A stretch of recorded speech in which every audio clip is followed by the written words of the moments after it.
Hey guys, after this game, I was like physically shaking. I was shocked. I was repulsed by the things that happened on the chessboard. It took a toll on me, definitely. This game I'm about to show you is the last round game of the tournament here in Almaty, Kazakhstan that I've been playing and recapping for you guys. This is round 11. There was supposed to be two games on this day for me, round 10 and round 11, penultimate and ultimate round. But in the penultimate round, my opponent did not come to the playing hall, so I got a plus. So I only played the last game, but this last game had so much content that you will definitely enjoy it, and this will be a long video, and you definitely will never guess how this game ended. So let's dive into this. My opponent is a youngster from Kazakhstan, Khalid Jumabayev. He's rated just like 1550, something like this, but definitely his playing strength is much higher, as you will see. And he opens up with 1e4, and this time in this tournament I already tried g6, I already tried e6, but this time I go for the Sicilian defense, and I have prepared the line in the Najdorf that I'm about to show you. So this is the starting position of the Najdorf Sicilian. I've been working on this opening for quite some time already. First time I played it was last year, and I really liked it. I played it in the Asian Chess Championship and defeated some strong players there, so I already have some experience in the Najdorf. And after bishop e3, we get the so-called English attack. So this is the position that we get. It's kind of standard, and here I go h5, which is a standard move to prevent g4, because white usually goes for g4, g5, attack on the king side. Usually black castles king side, white castles queen side, and there is a very spicy position on our hands. Here queenside castle happens, I develop my knight, and my opponent goes knight d5, which is not the move that I was prepared for. So I got my move orders wrong. So this move definitely exists, and I should have been prepared for it, but I was only prepared for king b1 and knight d5 next. And I got confused. I remember that after, for example, king b1 and rook c8, which is the main move, knight d5 is one of the moves. I think, or probably no, because the d5 pawn will be hanging. Not in this variation, then in some other variations. So knight d5 was supposed to be the move, one of the ideas. And there are two ways to tackle it. Sometimes you take with the knight and then put the bishop on f5 and you get a decent position. And sometimes you even take with the bishop and go after this d5 pawn with the two knights. And here after knight d5, I was like, okay, I can trade the knights and go bishop f5. I see no problem with this position. The engine says it's completely equal, but I decided to spice things up, and I took with the bishop, which is also possible, but white has some slight edge. And I was calculating the variation knight b6, going after the d5 pawn, and then I thought queen. Well, first of all, if bishop takes b6, then I'm happy. I think that even though my bishop is seeing my own pawns, his bishop is also not that menacing, and he has a d5 pawn of the same color as the bishop. So the bishop is not too impressive for white, and I thought we will get a double-edged position if he takes. But I was more worried about queen a5 pinning me. And also defending the d5 pawn from the two attacks. And I thought that rook c8 is a nice move, even though my knight is attacked twice. I'm threatening checkmate, so white has to go c3. And then I thought that knight c4 is logical. And I thought takes, bishop takes, rook takes, and knight e5. Attacking the rook and the pawn seems logical, and rook c7. I had this position in mind when I was calculating what to do after knight d5. And I thought, well, I'm not sure about this position. And the engine says white is slightly better. And I thought, why do I have to go for this endgame? So I decided, you know what? I'll take with the bishop. But before going knight b6, I'll go a5 first to prevent the queen from going to a5. And after a4, which is what happened in the game, preventing me from advancing the a pawn, then I'll go knight b6. And yes, he'll have this check, which may be annoying, but I'll just go king f8, no problem. Later on, I'll go g6, king g7, my king will be safe. And in the meantime, I'll still go after his d5 pawn. Maybe I'll go knight c4 next. So he decided to take here and check me, and I go king f8, and suddenly I don't realize this immediately, but later on I realized that probably what I did was not very wise. So I wasted time. I will need to spend some time to hide my king or to activate the rook like this. And in the meantime, my opponent has really no weaknesses. He has prevented my counterplay on the queen side. Everything is glued together here, and white is better. The engine says white is significantly better, already +1. And here my opponent starts a crazy attack, like a Tal-like attack. He goes f4. And at first I thought, is he blundering knight e4 and knight f2? But after the game he said, no, I want you to sacrifice an exchange to blow open the position, which is exactly what you should do when your opponent's king is in the center, which is the case here. So objectively, the engine says that f4 is not the best move, but only if black finds all the best continuations, which I didn't. So practically it's a very, very, very interesting resource. I attack the queen, he goes here, I go here, forking the rooks. Well, I have to take material here when I'm given the chance. He takes here, and here I was thinking whether to take the rook. I thought this rook is more logical. It's more logical to take this rook than that rook, because if I take that rook, the rook on the d file is better placed than the rook on the h file in this case. So I thought I should either take here or maybe take here, because I'll have time to take the rook later on. And I thought if d6, I'll give him a check, and then I'll take the rook. And my thoughts were that if I take the rook first, he has some e6 ideas, which I didn't like. So I decided, you know what, I'll take on e5. And the engine says it's an inaccuracy. It would be better to take the rook first. And only if I take the rook first, I have some slight advantage. Once I take the pawn, it's already not even equal. White is already better, even though black is up in material, will be up in material once black takes the rook. So d6 is what happens. I check him, he goes here, and I take the h1 rook. And here, my opponent took back the knight, but even stronger was just disregarding the material and going queen a5, after which white has a very, very dangerous attack. For example, like the only move to keep the balance is queen e3. If I go, for example, bishop f6, which is logical because the bishop is hanging and you can attack the queen like this, queen d5, and white is very much better. If I go, for example, knight f2, saving my knight and attacking the rook, bishop c4, and suddenly checkmate is unstoppable. So it can get very, very dangerous here. So queen e5 would be a great resource, but very hard to find over the board. Also, my opponent, you will notice that my opponent is playing very, very fast. He still has 43 minutes. At the beginning of this game, we both had 45 minutes, and we get a 30 seconds increment after each move. So you will see that my opponent is a very, very confident man who plays very fast. And that has helped him at first, at least in the first stages of the game. You will see later on whether it helped him later. He took my knight, which is a human move, obviously, also logical. And here I was thinking, I entered a deep thought, and I decided against taking this pawn, because that would facilitate his development and his attack. I thought rook d1, if the queen goes here, knight c5, knight d7 fork is threatened, very unpleasant. So queen takes d6, rook d1, here, and that would be very unpleasant. Already, like, according to the engine, it's equal, but only if black finds the precise moves, otherwise black is cooked. Even though black is up material, black has an extra exchange and a pawn. So black has a rook and a pawn for a knight.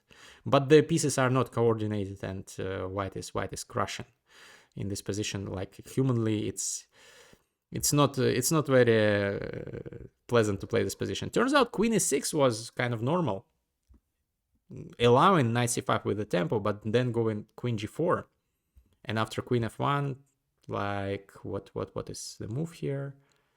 Okay, g6, and white definitely has a big compensation, but it's in the balance. The position is in the balance. But I was afraid of this. I decided, you know what? I'm not taking this pawn. I'm not facilitating his development. Turns out that was the only way to proceed in this position. If I don't take the pawn, I'm much worse. Unfortunately, I didn't realize it initially. I thought, okay, I'll go bishop f6, cementing this pawn on e5, and I want to develop like this. The rook will join the action like this. And I'm already much worse after d7. This pawn is a thorn in my side, so to say. I go rook h6, trying to activate the rook like this. He goes rook d1, supporting this rook, this pawn. I go king g8, hiding my king. And he goes knight d2, a very clever maneuver, going back with the knight, because the knight had no perspectives on the b3 square. And now the knight can jump to c4 or to e4 and then to d6 and maybe to e8, or maybe put pressure on f7. And suddenly I'm really not liking my position. And my opponent is making all those moves almost instantly. He has 41 minutes on his clock, while I'm already under 20 minutes. So I go rook g6, continuing with my plan. I know that he can take this pawn, but then I'll take this pawn and put pressure on the second rank, and this will give me sufficient counterplay. He doesn't go for this, rightly so. He goes knight c4 instead, continuing with his plan of galloping with his pony across the board, taking my queen, also putting pressure on the e5 pawn. Actually, in many variations, I'm happy to give up the e5 pawn to breathe life into my bishop on the long diagonal. But I still go queen c7, not because I want to hold on to this pawn necessarily, but because the queen on c7 is best placed, and it also overprotects the d8 queen in square. I always have to look after the square, unfortunately. And this position is very hard to play for black. And the engine already says it's borderline losing, even though I did nothing too crazy, which is impressive. Impressive play by my young opponent. He goes knight d6. This knight is amazing here, putting pressure on f7 potentially. I really didn't like some ideas of even sacrificing on f7 and then queen h5, and it looks like white is just breaking through. So I first went rook g4, blocking this diagonal and also keeping control of c4 in some variations. And also sometimes I want to go rook b4 and e4 and start a counter attack. My opponent just calmly goes c3, stopping any nonsense from me. And he's still very much better. So he had an even better option. He could have tried harassing my rook first, but c3 is also perfectly fine here. Rook d8 is the move that I make. Best move according to the engine, but it's not really helping me here. I'm just trying to hold on and not lose. And also I have 8 minutes, while my opponent has almost 40. So he's continuing putting pressure on the clock as well as on the position. Knight e8 is the move that he makes, and this knight is like very menacing here. My queen is attacked. The knight is untouchable, of course, because then the pawn will queen. So I have to move my queen. I go to queen b6. My idea is after rook g6, queen g1 check, and somehow I start collecting material here and having a counterplay against his position. So that would have been, of course, good for me. So he first goes h3, kicking my rook, and I go rook f4. Now maybe I want to go rook f2 and put pressure on the second rank. Somehow he gave me some breathing space, but it's still very hard to play this position. He took my pawn. He decided to take the pawn. And now I should have gone queen e3, which gives, or queen f2, which both moves give black sufficient counterplay here. But instead I decided first to kick his queen, and it turns out that suddenly it's not so good. So here I start panicking a little bit. I realize that, of course, first of all, he's still attacking me. I don't know the evaluation of the position. I know that probably I got some like breathing space, and my rook may get active, but I'm not really liking my position. And also I have 6 minutes. And somehow I'm on tilt because a player who is rated just 1500 is outplaying me like very confidently, and I'm very unhappy about it. And I decide, you know what, I'll go e4. I'll try opening this diagonal. Maybe later on I'll go rook f2, maybe sacrifice on b2, and somehow if my queen gets to c5 and c3, I'll start an attack of my own, which is nonsense. This will not work, but still I go e4. And he goes g3, kicking my rook away from the defense of this pawn. And I'm like, okay, I'll give that pawn up. That was my plan. I go rook f2, he takes. And here I have 3.5 minutes, and I spent all my time here. I get down to 3 seconds before making my move, because all my ideas seem to not work. My queen cannot get active. His queen is already posing some threats. There is a threat of rook d6, for example, double attacking here and winning material. Also, his queen will infiltrate, and if it infiltrates, then I'm cooked. And also, there are lots of things to be afraid of here. And the engine says it's completely winning for white already. You will see by the evil bar, it's close to +5.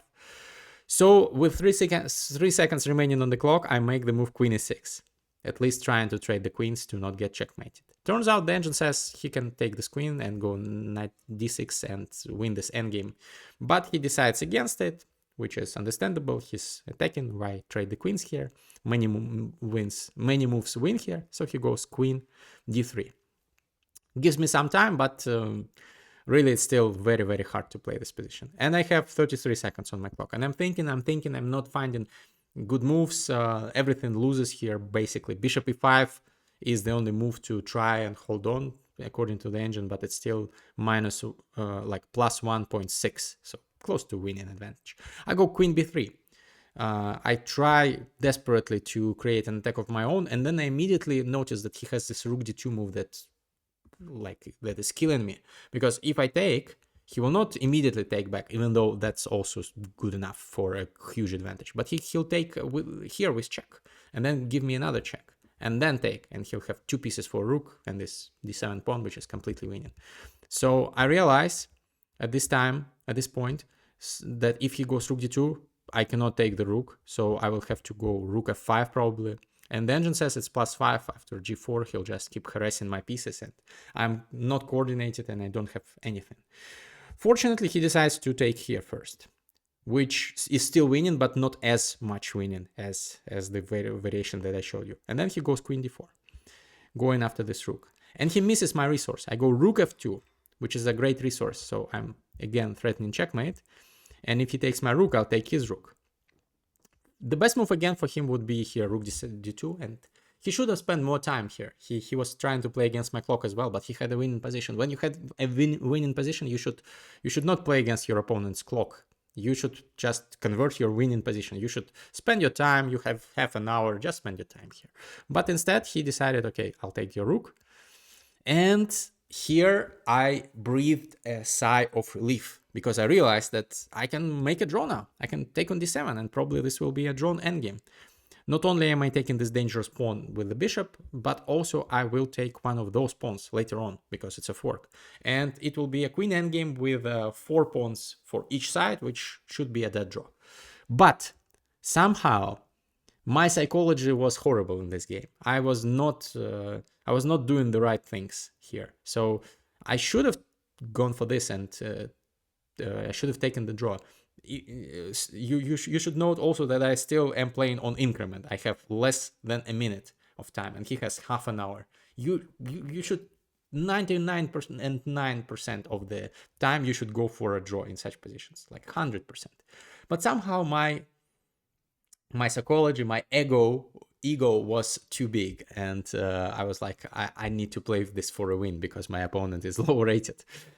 And I go queen d5 check, and I'm losing now. The engine says it's a losing position because he can block. I go here, he goes queen d2, and now I no longer have this idea of taking on d7 because he's protecting, and my rook is really not better than this pawn with the bishop. And my opponent has the bishop and 2 pawns for this rook, and the rook is really not that impressive. So also my e5 pawn is hanging, so I defend it. And now he goes queen d4, and I realize that I really have no moves. I cannot even like just wait, because if I go king h7, queen h4 will be a fork. The queen has to stay guarding the b6 pawn. Where will the queen go? f6, the engine says f6 still holds the balance, or f5, but I was afraid of allowing something like this potentially. The king gets open. So I panic, and with a couple of seconds on the clock, I take this pawn. I think, okay, he'll take here, I'll take here, I'll go for this endgame in the worse version than what I showed you, because he'll be able to take on a5 next, and the engine says it's a losing endgame for me. But somehow he does not go for this. Instead, he goes queen e5. He decides to keep his options open. Queen c7 later on is also possible. He's protecting this pawn, and also he's threatening queen e8. But now, I again breathe the sigh of relief and go queen e6 with a couple of seconds on my clock. because I realized that, okay, if we trade, probably I will not lose this endgame. Probably I will maybe even try playing for a win. I realized at this point that I should have taken the draw, but it was too late already, of course. He goes queen c7. He's not trading. Why should he? He is putting pressure on this rook. I go queen f6, which is the only move to keep the balance. Now, theoretically, white can just wait. White can just go king b1, king a2, and do nothing. The only problem is that I have this idea of king g7, rook h8, and then infiltration, threatening checkmate. Even though he can queen his pawn. Let's see. Here, here, here, here. So the idea is rook h2. And even if he'll queen the pawn, checkmate is more important. But still, this is a draw according to the engine in many ways. For example, g4, just stopping the rook h2 idea. So this is one of the ways to draw this. But instead, he probably got too scared of my counterplay, and he went queen f4. Also rushed it because he had much more time than I did. And suddenly, it's a winning position for me, according to the engine. But there is a but. I have 15 seconds on my clock, and I am tilted, and I am not playing my best chess in this game. In this game, this game probably will make you disappointed in my chess skills. It made me disappointed in my chess skills. And yes, I take, of course. I realize that I have to trade the queens. It's too good to be true. I have finally traded the queens, and now I will be able to march the king here to stop the pawn, and my rook will be free to roam, and I'll play this endgame for a win. But somehow, I don't know, because of the tilt, because of the tiredness, I don't know, I have no excuses actually. Instead of going king f8, which is winning, I go king g7, and suddenly it's back to draw. Of course, during the game I don't know this, but I realized immediately why did I not go here? Because it's faster. You need to run here because here there are pawns that can go forward. And immediately my opponent goes b4, and I realized how stupid I am. I take, and he goes immediately a5, and I'm like, am I losing? I calculate in my mind. I have 48 seconds on my clock. I calculate in my mind. Takes c5, king runs c6, king runs c7, and one of the pawns will queen. Am I losing? I'm like, this line should be losing, and my time is ticking. It turns out it's not losing, actually. Takes here, here, here. Rook takes d7 is a draw, because this endgame seems to be a draw, because white will take my pawns, but the bishop will not be able to keep control of this pawn, because I will go here, trade those pawns, then march this pawn. The bishop will have to guard this square, and then I'll take the pawn, and there will be a draw. But I cannot calculate this fast in 48 seconds.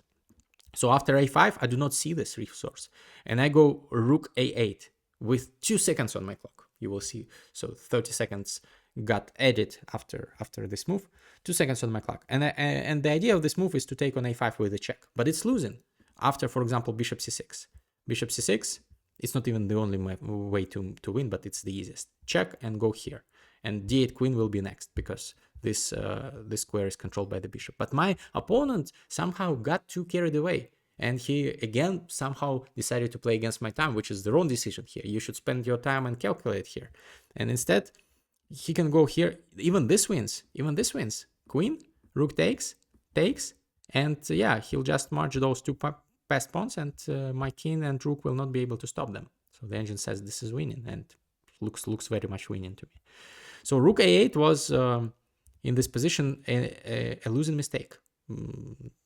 I miscalculated. I did not have time to properly calculate it, actually. I just played it with 2 seconds on the clock.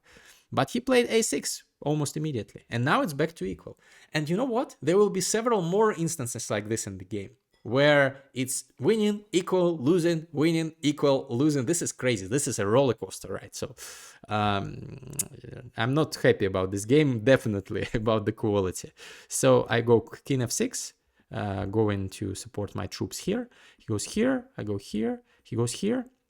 And now there is one move, king d6, and there is another move, king d8. One of them is drawing, according to the engine. Another is losing, according to the engine.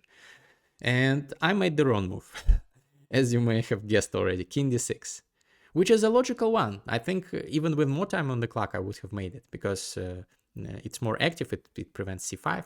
But I missed the winning idea here. My opponent goes bishop a4, I go back with the king. It's already losing no matter what.